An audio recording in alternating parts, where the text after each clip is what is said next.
ইব্রাহিম আলাইহিস সালামকে আল্লাহ পাক স্বপ্ন দেখালেন। আল্লাহ পাক বললেন, ইব্রাহিম, তোমার কলিজার টুকরা সবচেয়ে প্রিয় জিনিস যেটা, সেটাকে তুমি আমি আল্লাহর রাস্তায় কুরবানি করো। চিল্লায় বলেন আল্লাহু আকবার। সম্মানিত ভাইয়েরা, আমাদের কাছে ইতিহাস শুনতে মজা লাগলেও বাস্তবে যদি আপনাকে এখন বলা হয় আল্লাহর পক্ষ থেকে নির্দেশ এসেছে আপনার কলিজার টুকরা সন্তানকে কুরবানি করেন, সন্তান যদি একটাই থাকে, আবার সেই সন্তান যদি ৮৬ বছর পরে পাওয়া সন্তান হয়, বলেন তো পৃথিবীর কোনো মানুষ আছে যে মানুষ এই কাজে স্বীকার করবে? বন্ধুরা আমার, ভাইরা আমার, ইব্রাহিম আলাইহিস সালামকে আল্লাহ পাক নিজে অফার দিয়েছেন, ইব্রাহিম ও খলিলুল্লাহ। ও ইব্রাহিম, পৃথিবীর সব মানুষ আমার বান্দা, দুনিয়ার জগতে সব নবী আমার নবী, কিন্তু তুমি ইব্রাহিম একটু ব্যতিক্রম। তুমি শুধু নবী নও, তুমি শুধু এই জমিনে পয়গম্বর নও, তুমি সাধারণ কোনো মানুষ নও, তুমি স্বয়ং আমি আল্লাহ রাব্বুল আলামিনের বন্ধু। চিল্লায় বলেন সুবহানাল্লাহ। এত বড় সার্টিফিকেট আল্লাহ পাক পৃথিবীর জগতে আর কাকে দিয়েছেন? বিশ্ব নবীজিকে হাবিবুল্লাহ বলেছেন। এরপরে সর্বোৎকৃষ্ট মানের যে সার্টিফিকেট বন্ধু আল্লাহর পক্ষ থেকে অফার এসেছে, ইব্রাহিম, তুমি তো শুধু ইব্রাহিম নও, তুমি ইব্রাহিম খলিলুল্লাহ। চিল্লায় বলেন সুবহানাল্লাহ। এমনিতে তো আসে নাই। হযরত ইব্রাহিমকে বলল, ইব্রাহিম, তোমার কলিজার টুকরা সেই সন্তানকে নির্জন এলাকায় রেখে যেতে বলেছিলাম, যেখানে জনমানব, কোনো বসতি নাই, কিচ্ছু নাই, তুমি রেখে গিয়েছিলে। সে সন্তান আজকে বড় হয়ে গেছে, আজকে তোমার সাথে হেঁটে চলার উপক্রম হয়ে গেছে। 12 থেকে 13 বছর বয়স। তোমার এই সন্তানকে দেখে তোমার অনেক ভালো লাগছে, কলিজা শীতল হয়ে যেতেছে। ইব্রাহিম, আমি যদি বলি যে তোমার রবের জন্য, তোমার আল্লাহর জন্য এই সন্তানকে তোমার কুরবানি করতে হবে, তুমি ইব্রাহিম কি এই পরীক্ষায় আমার কাছে উত্তীর্ণ হতে পারবে? আপনারা বলেন তো, ইব্রাহিম আলাইহিস সালাম পেরেছিলেন না পারেন নাই? জোরে বলেন, পেরেছেন না পারেন নাই? 100% পেরেছেন। কিভাবে পেরেছেন এই ইতিহাসটা আমাদেরকে জানতে হবে। আল্লাহ পাক অতি গর্বের সাথে বিশ্ব নবীজিকে বলছে, নবীজি শিক্ষা গ্রহণ করো ইব্রাহিম থেকে। ইব্রাহিমের সন্তান যখন বড় হলো, তোমার পূর্বপুরুষ ইসমাইল যখন বড় হলো, আমি আল্লাহ বললাম যে তুমি স্বপ্নে যেটা দেখেছো, তুমি তোমার প্রিয় বস্তুকে কুরবানি করো। ইব্রাহিম কি করলো? প্রথমে প্রিয় বস্তুদের মধ্য থেকে 100 উট কুরবানি করে দিল। আল্লাহ পাক পরের দিন আবার স্বপ্ন দেখালেন, ইব্রাহিম, এই উটই কি তোমার কাছে সবচাইতে প্রিয় জিনিস? ইব্রাহিম আলাইহিস সালাম 2 বার কুরবানি করলেন, প্রিয় পশুগুলিকে কুরবানি করলেন। কিন্তু আল্লাহ পাক বললেন, এগুলোই কি তোমার কাছে প্রিয়? ইব্রাহিম আলাইহিস সালামের বুঝতে বাকি রইল না যে এই পৃথিবীর জগতে আমার কাছে সবচাইতে প্রিয় সম্পদ হলো আমার সন্তান। কারণ একজন পিতা তার সন্তানকে কত ভালোবাসে, সন্তান না হওয়া পর্যন্ত কেউ বলতে পারবে না। কথা বলেন ঠিক কিনা? আমি তো মনে করি যে একজন পিতা দুনিয়ার জগতে বেঁচে থাকা এবং বিভিন্ন ধরনের কার্যক্রমের সাথে লিপ্ত হওয়ার পিছনে কেবলমাত্র প্রথম 1 নম্বর দায়ী হলো তার সন্তানেরা। সুদ খায়, ঘুষ খায়, টাকা পয়সা উপার্জনের জন্য 5 তলা 10 তলা বিল্ডিং করার জন্য পাগল হয়েছে একটাই কারণে, সন্তান যেন ভালো থাকে। স্ত্রীকে নিয়ে তো বাসঘরে থাকা যায়, গাছের নিচে থাকা যায়, যে কোনো কিছুর নিচে দুইজন জীবনযাপন করে। দেখবেন যাদের সন্তান নাই, এরা কিন্তু সবকিছু থেকে উদাসীন, বাড়িঘর করতে চায় না, যে কোনো কিছু করতে চায় না। কিন্তু সন্তান যখন দুনিয়ার জগতে আসে, সন্তানের জন্য হালাল হারাম কিচ্ছু মানে না, সবকিছু সে ভক্ষণ করতে থাকে। বোঝা গেল এই পৃথিবীর জগতে সন্তানের চাইতে আপনজন কেউ নাই, এটাই পিতার কাছে প্রিয় সম্পদ। কথা বলেন ঠিক কিনা? আল্লাহ পাক রব্বুল আলামিন যখন স্বপ্নে দেখালেন, আল্লাহ পাক রব্বুল আলামিনের এই স্বপ্ন দেখে ইব্রাহিম আলাইহিস সালাম কি করেছেন? আল্লাহ পাক নবীজিকে সেখান থেকে শিক্ষা দিচ্ছেন, নবী তুমি শিক্ষা নাও। আমার ইব্রাহিম তখন তার সন্তানকে গিয়ে বলল, ক্বালা ইয়া বুনাইয়া, হে আমার কলিজার টুকরা সন্তান, ইন্নী আরা ফিল মানাম, আমি স্বপ্ন দেখেছি, আন্নী আযবাহুকা, আমি তোমাকে জবেহ করছি।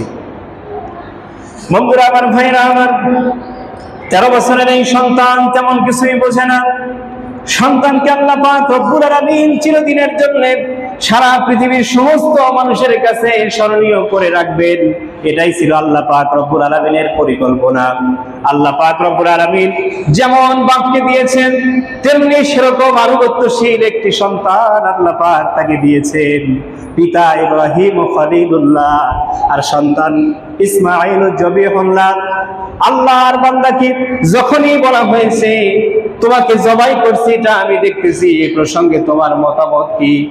সঙ্গে সঙ্গে সন্তান উত্তর দিল, ফানদুর মাযা তারা, হে পিতা আপনি যা দেখেছেন, প্রত্যাদেশিত যা হয়েছেন, ওহি যা পেয়েছেন সেটা বাস্তবায়ন করুন। আল্লাহ পাক রব্বুল আলামিন বলেছেন যে ক্বালা ইয়া আবাতি ফাআল মা তুমার সাতাজিদুনি ইনশাআল্লাহু মিনাস সাবিরিন। উনি তখন বলেছেন ইনশাআল্লাহ, নিঃসন্দেহে আল্লাহ চাহেন তো মিনাস সাবিরিন, আমাকে আপনি ধৈর্যশীলদের মধ্যে আপনি পেয়ে যাবেন। চিল্লায় বলেন সুবহানাল্লাহ। এজন্য পৃথিবীর জগতে কোনো পিতা যদি সন্তানের জন্য দোয়া চায়, আল্লাহ পাক আমাকে তুমি সন্তান দান করো, ওই পিতার উচিত হলো দোয়া করা এভাবে, আল্লাহ হযরতে ইসমাঈল আলাইহিস সালামের মতো একটা আনুগত্যশীল ধৈর্যশীল সন্তান তুমি আমাকে দান করো। জোরে বলেন সুবহানাল্লাহ। এজন্য যখনই দোয়া করবেন রব্বি হাবলি মিনাস সালিহিন, আল্লাহ তাআলা আমাকে নেককার সন্তান দাও, সালেহিন সন্তান দাও, সাথে দোয়াটুকু করবেন সন্তানটা যেন ইসমাঈল আলাইহিস সালামের মতো হয়। জোরে বলেন সুবহানাল্লাহ। পিতা আদেশ করার সাথে সাথেই সন্তান রেডি।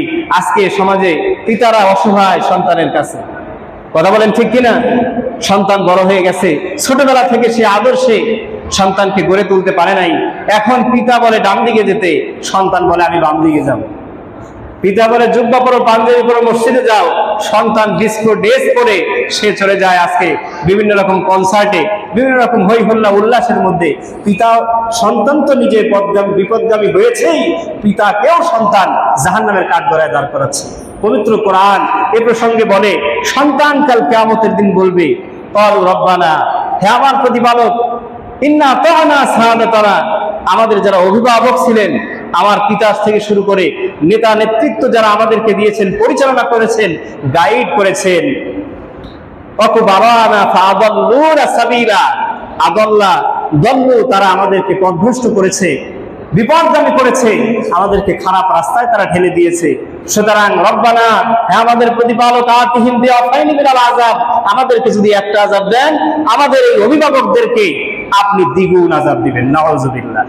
তার মানে বোঝা গেল, সন্তান যদি ইসমাঈল আলাইহিস সালামের মতো না হয়, তাহলে ওই সন্তান আপনাকে জাহান্নামের কাঠগড়ায় নিয়ে গিয়ে দাঁড় করাবে, জাহান্নামের গেটে নিয়ে গিয়ে আপনাকে দাঁড় করাবে। শুধু তাই নয়, আপনাকে জাহান্নামের সিঁড়ির কাছে রেখে আপনার পিঠে পেটের উপরে পাড়া দিয়ে খোঁচে লাঞ্ছিত অপমানিত করবে।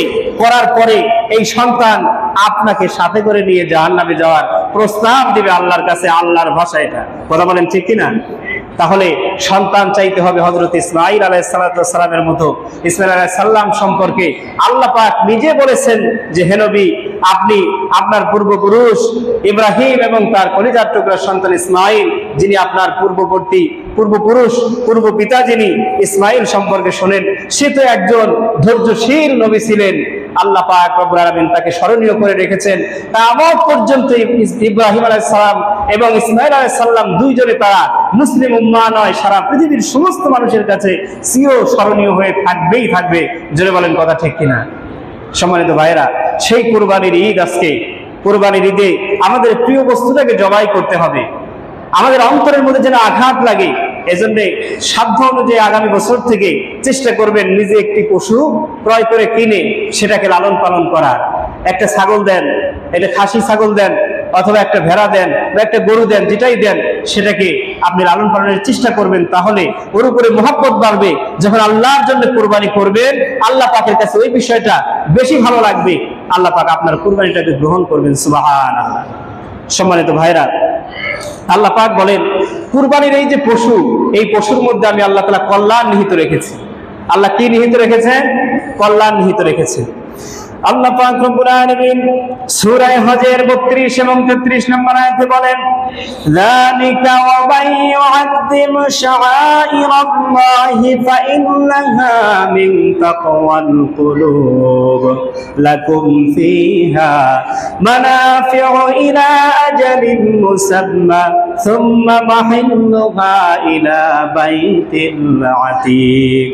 আল্লাহ পাক রব্বুল আলামিন বলেন, যালিকা ওয়া মান ইউআযযিম শাআইরাল্লাহ, আল্লাহ পাক বলেন এটাই হলো আল্লাহর বিধান।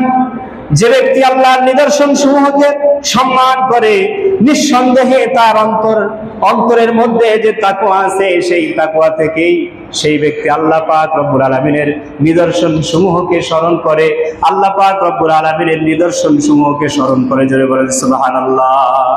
সম্মানিত ভাইরা, এরপর আল্লাহ পাক বলেন যে এসব চতুষ্পদ জন্তুতে নির্দিষ্ট সময় পর্যন্ত তোমাদের জন্য কল্যাণ রয়েছে, তারপর এগুলো কুরবানির স্থান হবে প্রাচীর ঘরের নিকটে, অর্থাৎ কাবা শরীফের কথা এখানে বলা হয়েছে। বোঝা গেল যে এই কুরবানির পশুগুলোর মধ্যে আল্লাহ পাক রব্বুল আলামিন কি দিয়েছেন? অবশ্যই এই পশুগুলোর মধ্যে আল্লাহ পাক রব্বুল আলামিন কল্যাণ দিয়েছেন। এই পশু জবাই করলে পরে আমরা ফকির হয়ে যাব, এটা নয়। এই পশু জবাইয়ের মাধ্যম দিয়ে আল্লাহ পাক আমাদের আত্মিক, মানসিক, দুনিয়া এবং আখিরাত উভয় জাহানের কল্যাণ আল্লাহ পাক রব্বুল আলামিন দান করবেন। সুবহানাল্লাহ। সম্মানিত ভাইরা, আপনারা জবাই করবেন, আমরা জবাই করব, আবার আমরাই খাবো। পক্ষান্তরে কি হবে? মাঝখান থেকে আমাদের নিয়াতটা যদি সহি হয়, আমরা খালেস দিনের নিয়াতে যদি কোরবানি করতে পারি, আল্লাহ পাক আমাদেরকে ভরপুর সওয়াব দান করবেন। সুবহানাল্লাহ। সম্মানিত ভাইরা, এজন্য আমরা কোরবানি করতে সকলেই প্রস্তুত আছি তো ইনশাআল্লাহ? নামাজের পরেই তো কোরবানি শুরু হয়ে যাবে। অবশ্যই আপনারা কোরবানি করবেন। সম্মিলিত যারা কোরবানি করছেন, নিয়াতটা 100% খালেস করে নেবেন। অবশ্যই খালেস নিয়তে আপনারা কোরবানি করবেন। সুদখোর, ঘুষখোর বা বিভিন্ন ধরনের অন্যায়গুলো কাজে অর্জিত যে সম্পদ, ওই সম্পদ দিয়ে কোরবানি করলে কোরবানি গ্রহণ হবে না। এজন্য শরীক সাথে নেওয়ার জন্য অবশ্যই আপনাদেরকে সাবধানতা অবলম্বন করতে হবে। আসলে ওই ব্যক্তির অর্থ উপার্জনের পন্থাটা কোথায়? যদি তার অর্থ উপার্জনের মধ্যে কোনো ভেজাল থাকে, আপনি যদি জেনে থাকেন, অবশ্যই তার সাথে কোরবানি দেওয়ার আপনার প্রয়োজন নাই। প্রয়োজনে আপনি একা একা কোরবানি দেন, প্রয়োজনে আপনি একা একটা ছাগল দেন। অনেকেই আপনার বন্ধু বান্ধব বলবে যে দোস্ত, এত রেখে তুমি ছাগল কোরবানি দিলা, এটা লজ্জা পাওয়ার কিছু নাই। আল্লাহ পাক আপনার কাছে উৎকৃষ্ট মানের পশু চেয়েছেন, আপনি ছাগল দেন, আপনি একা দেন। দিলে পরে আপনার কোরবানিটা যদি সহি হয়, বৈধ হয়, তাহলে তো আল্লাহ পাকের কাছে আপনার এই কাজটা গ্রহণ হলো।